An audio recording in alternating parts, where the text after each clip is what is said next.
Hello friends, हम 12th मई का Indian express discuss कर रहे हैं। तो यहाँ पे फर्स्ट न्यूज़ है, इलाहाबाद हाई कोर्ट ने बेसिकली ये बोला है, the Allahabad high court has observe that the election commission और जो हायर कोर्ट्स का गवर्नमेंट है वो मेजर ही नहीं कर पाई कि कितना डिजास्टर्स कॉन्सिक्वेंस हो सकता है इलेक्शंस कंडक्ट कराने का, और जिसकी वजह से जहाँ पे इलेक्शंस हुए वहाँ पे कोविड का पॉजिटिविटी रेट बहुत ज़्यादा देखने को मिल रहा है।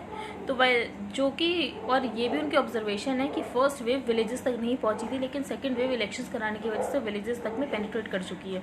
तो वाइल द कोविड-19 infection had not reached the village population in its first wave last year, it is now spread to the villages, the court said. ठीक है, कोर्ट की ऑब्जर्वेशन है। अब जो यूएस की वैक्सीन है जॉनसन एंड जॉनसन, तो बेसिकली अब इंडिया में उसका प्रोडक्शन शुरू होगा। तो the US is looking at joint production of Johnson and Johnson covid vaccine in India and ways to help manufacturers like Serum Institute of India to boost production. ठीक है, और इसके अलावा जो फाइजर की वैक्सीन है वो अब 12 to 15 ईयर्स ओल्ड के ऊपर भी शुरू की जा सकती है। तो a day after US authorise Pfizer vaccine for 12 to 15 years old. हाँ, तो फाइजर की वैक्सीन यूएस में अब 12 to 15 ईयर्स ओल्ड के लिए भी एप्लीकेबल है। तो भारत बायोटेक की जो कोवैक्सीन है उसको भी रिकमेंड कर दिया गया है कि क्लिनिकल ट्रायल शुरू किए जाएं 2 से 18 साल के बच्चों के लिए। ठीक है, हम नेक्स्ट न्यूज़ पर चलते हैं। यहाँ पे ये पर्सन इन न्यूज़ में हम याद रख सकते हैं, KR Gauri.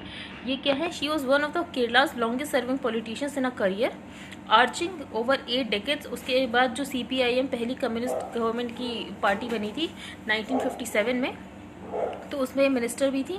Minister in the first democratically elected communist government of 1957 led by EMS Namboodiripad, the force behind the Kerala agrarian relations bill, और इसके बाद हिस्टोरिकल लैंड रिफॉर्म्स। तो सब में इनका कुछ ना कुछ योगदान था, तो आप याद रख सकते हैं पर्सन इन न्यूज़ में।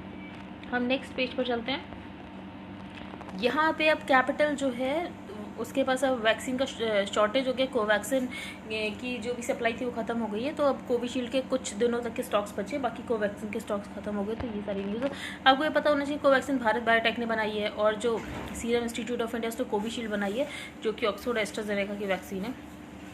बाकी यहाँ पे हाई कोर्ट ने ये ऑब्जर्वेशन दी है कि स्टेट ने एक्चुअली लोगों को एनकरेज किया है कि वो नॉर्म्स को फ्लाउट करें। ये कैसे? तो the Delhi high court Tuesday said the state had encourage people to let their guard down against कोविड-19 टू अर्ली। क्योंकि आपको पता होगा कि जैसे बहुत पहले मार्च और फरवरी में ये हो रहा था कि कोविड चला गया है, कोविड चला गया, तो उसकी वजह से लोगों ने रूल्स फ्लाउट करना शुरू कर दिए। उसके बाद हमारे यहाँ इलेक्शंस हुए, फिर कुंभ मेला हुआ, इन सारी चीज़ों से ऐसा दिल्ली हाई कोर्ट ने ऑब्जर्वेशन दी है कि स्टेट भी कहीं ना कहीं जिम्मेदार है सेकेंड वेव के स्प्रेड होने में।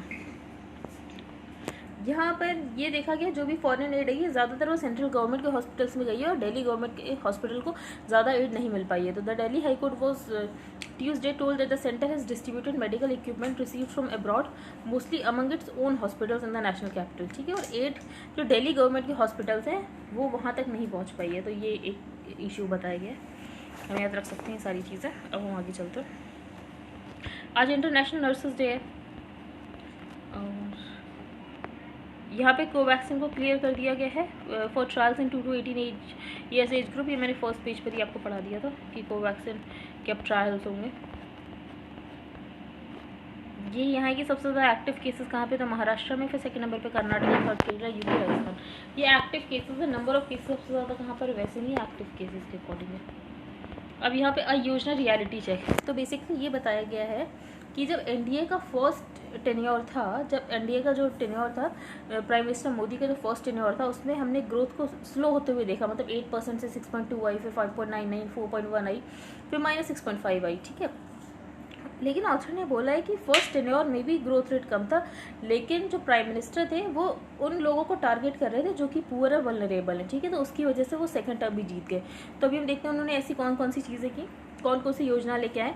तो सबसे पहले 11.35 crore house hold toilets got build under the स्वच्छ भारत मिशन। तो स्वच्छ भारत मिशन है जहाँ पे लोगों को टॉयलेट्स प्रोवाइड की गई। दूसरा, जनधन योजना में लोगों को अकाउंट उनके खोले, उनको ओवरड्राफ्ट फैसिलिटी मिली। तीसरा, उज्ज्वला के अंदर बहुत सारे लोगों को LPG कनेक्शंस फ्री मिले, सौभाग्य में इलेक्ट्रिसिटी मिली। तो इन सारी चीज़ों से इन्होंने डायरेक्टली बेनिफिशियरीज को टारगेट किया। फिर प्रधानमंत्री आवास योजना में बहुत सारे घर बने, और प्रधानमंत्री ग्राम सड़क योजना में बहुत ज़्यादा रोड कंस्ट्रक्शन भी हुआ। ठीक है, ये यहाँ पे डेटा है कि इतना कितना हुआ, ये आप याद रख सकते हैं। और ये सारे जो भी मिशन थे ये बहुत मिशन मोड में किए गए, ये सारे प्रोजेक्ट्स को इम्प्लीमेंट, जिसकी वजह से हम देख रहे हैं कि जैसे LPG पेनिट्रेशन है वो 99.5% घरों तक पहुंच गया। जो टॉयलेट्स है वो 100% विलेजेस तक पहुंच गई हैं। तो ये सारी चीज़ें, लेकिन ऑथर ने बोला है। उसके बाद जब ये सेकंड टेन्योर हुआ तो हम देख रहे हैं जो उज्ज्वला के बेनिफिट है वो भी धीरे धीरे इरोड हो रहे हैं। जैसे हम देख रहे हैं एलपीजी का सिलेंडर राइज बहुत ज़्यादा हो रहा है, सिलेंडर का प्राइस राइज। दूसरी बात, एलपीजी की सब्सिडी इस बार भी हमने देखा बजट में कैसे कम कर दी गई है, ठीक है। जो प्रधानमंत्री आवास योजना में घर बनने थे वो भी उस पेस से नहीं बन रहे हैं, ठीक है। तो ये सारी चीज़ें इसमें बताई गई हैं कि कैसे योजना जो थी और जैसे फर्स्ट टेन्योर में उन्होंने परफॉर्म किया वैसे ही परफॉर्मेंस सेकंड टेन्योर में नहीं देखने को मिल रही है। भले पीएम किसान में फार्मर्स को 6000 रुपीज़ पर ईयर ट्रांसफ़र किए जा रहे हैं, लेकिन उसके बाद भी जो डीजल की कॉस्ट बढ़ गई है, फर्टिलाइजर की कॉस्ट बढ़ गई, पेस्टिसाइड्स की कॉस्ट बढ़ गई, तो वो कहीं ना कहीं ट्रेड ऑफ ही हो जा रहा है, ठीक है। फिर उसके बाद प्रधानमंत्री जन आरोग्य योजना के तो हमें बहुत सारी ग्लेयरिंग रियलिटीज़ देखने को मिली कि भले आपको 5 लाख पर फैमिली पर ईयर मिलता है, लेकिन कोविड-19 के दौरान हॉस्पिटल्स ही नहीं थे कि जहाँ पर ये इंश्योरेंस लिया जा सकता है जाके, ठीक है, क्लेम किया जा सकता है, क्योंकि हॉस्पिटल ही नहीं तो इंसान इलाज कहाँ कराएगा, तो ठीक है।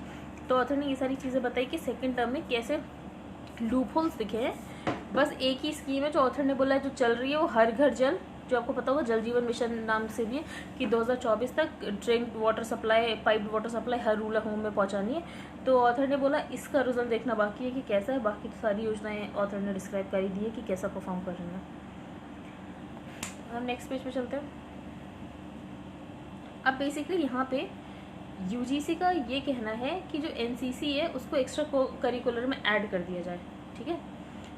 तो फिर यहाँ पे news on April 15 the University Grants Commission forwarded for consideration to all vice chancellors of universities across India a proposal of the Directorate General National Cadet Corps, जो कि डिफेंस मिनिस्ट्री में आती है, कि एनसीसी को as an elective subject in curricula include कर लिया जाए। अगर ये इम्प्लीमेंट हो जाएगा तो जो एनसीसी है वो पार्ट हो जाएगा चॉइस बेस्ड क्रेडिट सिस्टम का in the national education policy में, जैसा कि सोचा गया था। It will permit students enrolled as NCC cadets to receive academic credits. तो बेसिकली उनको हेल्प करेगा। फिर ऑथर ने बोला एनसीसी में विमेन रिप्रेजेंटेशन भी बहुत अच्छा है।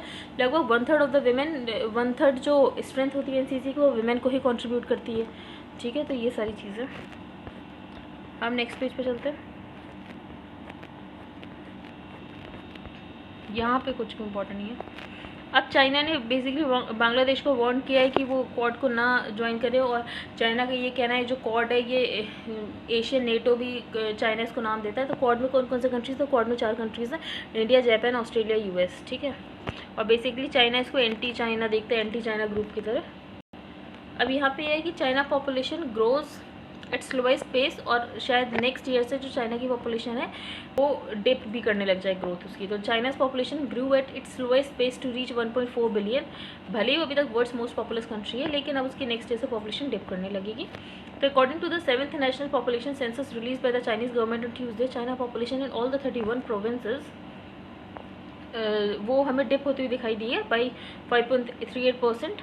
The figures do not. अब हाँ, ये जो चाइना का सेंसस होता है वो हांगकांग और मकाओ को इंक्लूड नहीं कर रहा है, ठीक है। हम नेक्स्ट पेज पे चलते हैं। यहाँ पे सेबी ने कुछ टेक्निकल नॉर्म्स किए लिए कि जो प्रोमोटर्स होते हैं वो प्रोमोटर्स का नाम नहीं होगा, वहाँ पे होगा पर्सन इन कंट्रोल, ठीक है। The consultation paper suggested that a 3-year transition period for moving from the promoter to person in control concept, ठीक है। अब प्रोमोटर से पर्सन इन कंट्रोल क्यों किया गया है? क्योंकि जो इन्वेस्टमेंट का लैंडस्केप है वो धीरे धीरे चेंज हो रहा है। वो ऐसे चेंज हो रहा है कि जो ओनरशिप है वो सारी प्रोमोटर्स के हाथ में नहीं होती। अब ज़्यादा लोग इन्वेस्ट करते हैं, ज़्यादा शेयर होल्डर्स आते हैं, इसलिए ये वाला कॉन्सेप्ट लाना बहुत ज़रूरी है कि पर्सन इन कंट्रोल का, ठीक है, ताकि जो प्रोमोटर का रेलेवेंस है वो कम हो, पर्सन इन कंट्रोल की रेलेवेंस बढ़े। यहाँ पे कोई इंपॉर्टेंट न्यूज़ नहीं है। I think that's it for today. Thank you and have a nice day. If you like the video then please like, share and subscribe.